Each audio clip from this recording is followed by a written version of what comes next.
வணக்கம். கதிரவன் நியூஸின் மதிய நேர பிரதான செய்திகள். முதலில் தலைப்புச் செய்திகள். இன்று முதல் மூடப்படவுள்ள மதுபான சாலைகள்.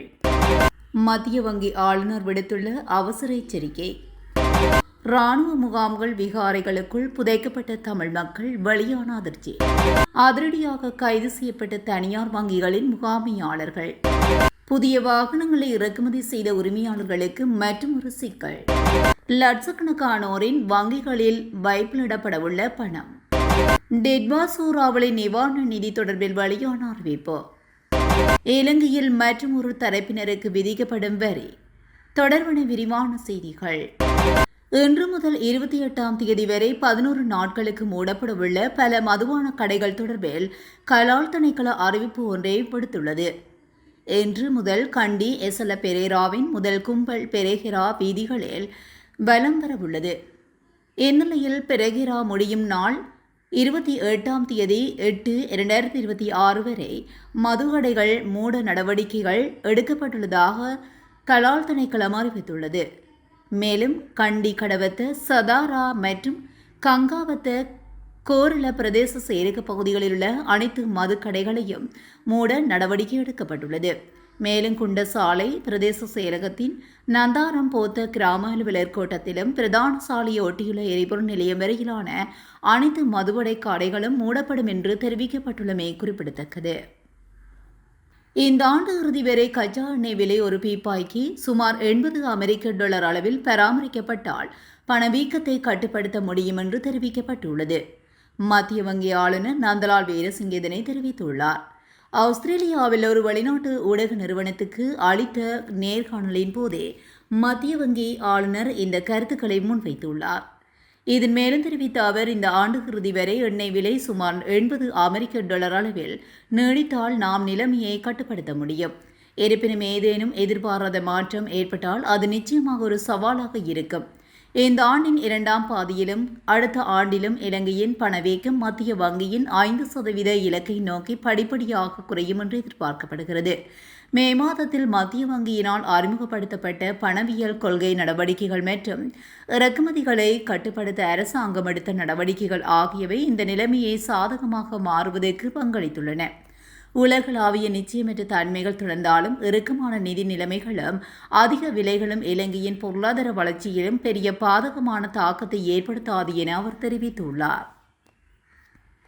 வடக்கு கிழக்கு தமிழர் தாயக பரப்பில் அமைக்கப்பட்டுள்ள இராணுவ முகாம்களுக்குள்ளும் எவ்வித நில தொடர்புகளும் இல்லாமல் அமைக்கப்பட்டுள்ள விகாரைகளுக்குள்ளும் கடந்த காலங்களில் தமிழ் மக்கள் படுகொலை செய்யப்பட்டு புதைக்கப்பட்டுள்ளதாக வன்னி மாவட்ட நாடாளுமன்ற உறுப்பினர் து. ரவிகரன் சந்தேகம் வெளியிட்டுள்ளார்.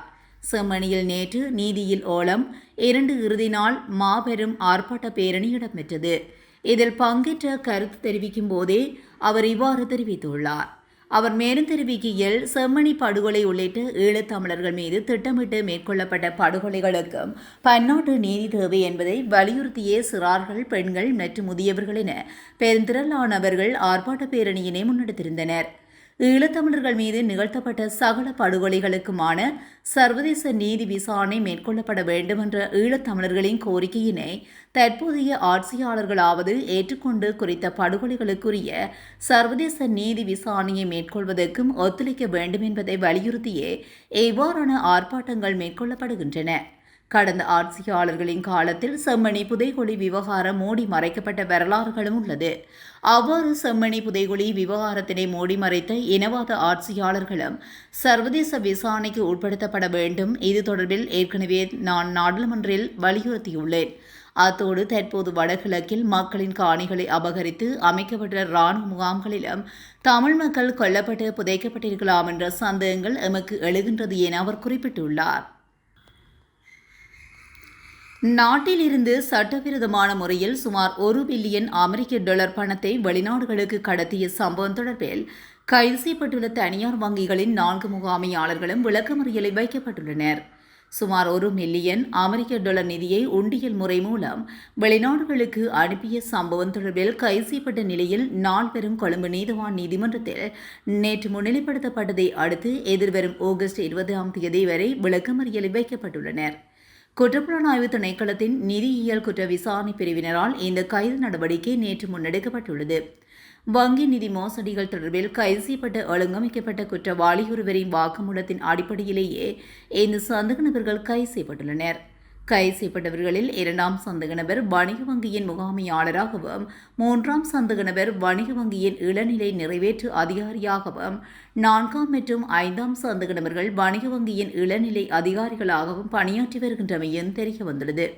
இந்த மோசடியில் ஈடுபட்டதாக கூறப்படும் பிரதான சந்தேக நபர் இந்த 4 அதிகாரிகளுக்கும் வாராந்தம் 30,000, 50,000 மற்றும் 1,00,000 ரூபாய் வீதம் பணம் வழங்கப்பட்டுள்ளதாக கூறப்படுகிறது. சந்தேக நபர் நாட்டுக்கு பொருட்களை இறக்குமதி செய்வதாக கூறி சுமார் 36 நிறுவனங்களை நிறுவியுள்ளதாகவும் அவற்றுக்கு வங்கிக் கணக்குகளை திறப்பதற்காக குறித்த 4 தனியார் வங்கிகளுக்கும் சென்றுள்ளதாக அதிகாரி நீதிமன்றத்தில் வாக்குமூலத்தில் தெரிவித்துள்ளார். எவ்வாறு பொருட்களை இறக்குமதி செய்வதாக கூறி நாட்டிலிருந்து பணம் வெளியேறிய போதிலும் நாட்டுக்கு அத்தகைய பொருட்கள் எதுவும் இறக்குமதி செய்யப்படவில்லை என்பதும் தெரியவந்துள்ளது. மேலும் கைது செய்யப்பட்ட 4 வங்கி அதிகாரிகளும் சந்தேக நபரை நேரில் சந்தித்து வங்கி நடவடிக்கைகளை செய்து கொடுத்துள்ளமை கண்டறியப்பட்டுள்ளது. இவ்வாறான பில்லியன் கணக்கிலான ரூபா மோசடி செய்வது இவ்வாறான இளநிலை அதிகாரிகளின் கடமை வரம்புக்கு அப்பாற்பட்டது என்று சந்தேக நபர்களை பிணையில் விடுவிக்குமாறு சட்டத்தரணிகள் கோரிக்கை விடுத்துள்ளனர்.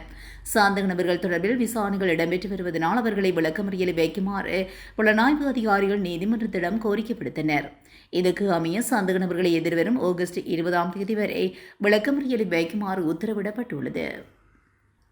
கடந்த ஆண்டு மே 16ஆம் தேதி முதல் பதிவு செய்யப்பட்ட சுமார் 5 லட்சம் வாகனங்களுக்கு இதுவரை வாகன பதிவு எண்கள் அச்சிடப்படாமையினால் உரிமையாளர்கள் பெரும் நெருக்கடியை சந்தித்து வருவதாக தெரிவிக்கப்படுகின்றது.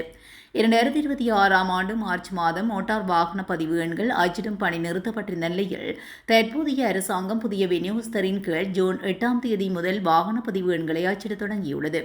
இந்த சூழ்நிலையில் 2025 மே 16ஆம் தேதி வாகனத்தை பதிவு செய்த வாகன உரிமையாளர் ஒரு வருடம் 3 மாதங்கள் கடந்தும் அதற்காக குறைந்தபட்சமாக 2,000 ரூபாவுக்கு மேல் செலுத்தியிருந்தும் பதிவு எண்கள் இதுவரை கிடைக்கவில்லை என தெரிவித்துள்ளனர்.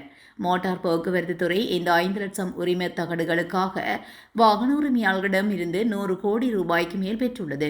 ஏனெனில் நிலுவையில் உள்ள லட்சக்கணக்கான பதிவு எண்கள் விரைவில் அச்சிடப்படும் என்றும் கூறப்பட்டுள்ளது. இருப்பினும் போக்குவரத்து அமைச்சகமும் மோட்டார் போக்குவரத்து திணைக்களமும் வாகன உரிம தகடுகளை அச்சிடுவதற்காக மார்ச் 10ஆம் தேதி தெற்காசிய தொழில்நுட்ப நிறுவனத்துடன் ஒப்பந்தத்தில் கையெழுத்திட்டுள்ளது. இந்நிலையில் அந்த தேதிக்கு முன்பு தேங்கியிருந்த உரிம தகடுகளை அச்சிடுவது அந்த ஒப்பந்தத்தில் குறிப்பிடவில்லை என்றும் அதிகாரி ஒருவர் தெரிவித்துள்ளார். மேலும் தரமற்ற உரிம தகடுகளை பயன்படுத்தியதற்காக வாகன உரிமையாளர்களுக்கு போலீசார் அபராதம் விதித்து வருகின்றமையும் பொதுமக்களிடையே குழப்பத்தை ஏற்படுத்தியுள்ளது. ஆகஸ்ட் மாதத்துக்கான அஸ்வசும நலன்புரி கொடுப்பனவுகள் எதிர்வரும் 19ஆம் தேதி பயனாளிகளின் வங்கிக் கணக்குகளில் வைப்பு செய்யப்படும் என நலன்புரி நன்மைகள் சபை அறிவித்துள்ளது. அதன்படி அஸ்வசும நல உதவி திட்டத்தின் முதல் கட்ட பயனாளி குடும்பங்களுக்கு 9,241,892,500 ரூபாய் தொகை வழங்கப்பட உள்ளது. அஸ்வசும நலன்புரி திட்டத்தின் முதலாம் கட்ட திங்கள் 9,99,502 பயனாளி குடும்பங்களுக்கு 9,241,892,500 ரூபாய் தொகை வங்கிக் கணக்குகளில் வைப்பிடப்பட உள்ளது. இந்த 2ஆம் கட்டத்தின் கீழ் 2,12,955 பயனாளி குடும்பங்களுக்கு 2,321,735,000 ரூபாய் தொகையை வழங்குவதற்கு திட்டமிடப்பட்டுள்ளது.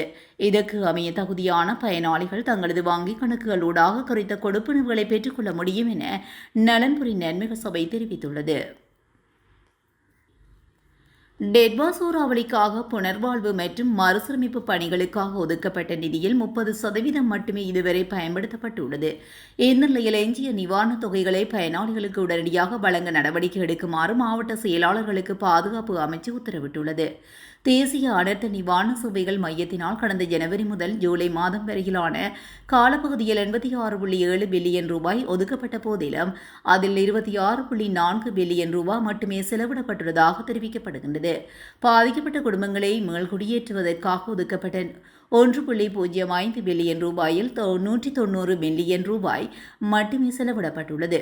எவ்வாறாயினும் அவசர நிவாரணப் பணிகளுக்காக ஒதுக்கப்பட்ட 7.6 பில்லியன் ரூபாயில் 85% நிதி ஏற்கனவே பயனாளிகளை சென்றடைந்துள்ளது. இந்நிலையில் பாதிக்கப்பட்ட மக்களின் வாழ்வாதாரத்தை கட்டியெழுப்பவும் உள்கட்டமைப்பு வசதிகளை உடனடியாக சீரமைக்கவும் எஞ்சியுள்ள நிதியை தாமதமின்றி வழங்குமாறு மாவட்ட செயலாளர்களுக்கு அறிவுறுத்தப்பட்டுள்ளது. 2025-2026 ஆண்டு மதிப்பீட்டு ஆண்டிலிருந்து சேவை ஏற்றுமதி மூலம் ஈட்டப்படும் வருமானத்துக்கு வரி விதிக்கப்படும் என உள்நாட்டு இறைவரி திணைக்களம் தெரிவித்துள்ளது. எவ்வாறாயினும் அந்த வருமானத்துக்கு சாதாரண வருமான வரி வீதங்களாக 18, 24, 30 மற்றும் 36% கீழ் வரி விதிக்கப்படாது என்றும் 15% வரி மட்டுமே விதிக்கப்படும் என்றும் உள்நாட்டு இறைவரி திணைக்களத்தின் சிரேஷ்ட பிரதி ஆணையாளர் தெரிவித்துள்ளார். எனவே டிஜிட்டல் ஊடகங்கள் மூலம் சேவை ஏற்றுமதியிலிருந்து வருமானம் ஈட்டும் தனிநபர்கள் தங்களின் சுய மதிப்பீட்டு வரி அறிக்கையை முறையாக சமர்ப்பிக்க வேண்டும் என்றும் அவர் வலியுறுத்தியுள்ளார். இந்த புதிய வரி விதிப்பு முறையானது சாதாரண வரி விகிதங்களை விட குறைவான வரித்தொகையை கொண்டுள்ளது. இந்த முறைமையில் வருமானம் ஈட்டும் அனைத்து தனிநபர்களுக்கும் இது கட்டாய கடமையாக செயல்படுத்தப்படும் என்றும் குறிப்பிட்டுள்ளார்.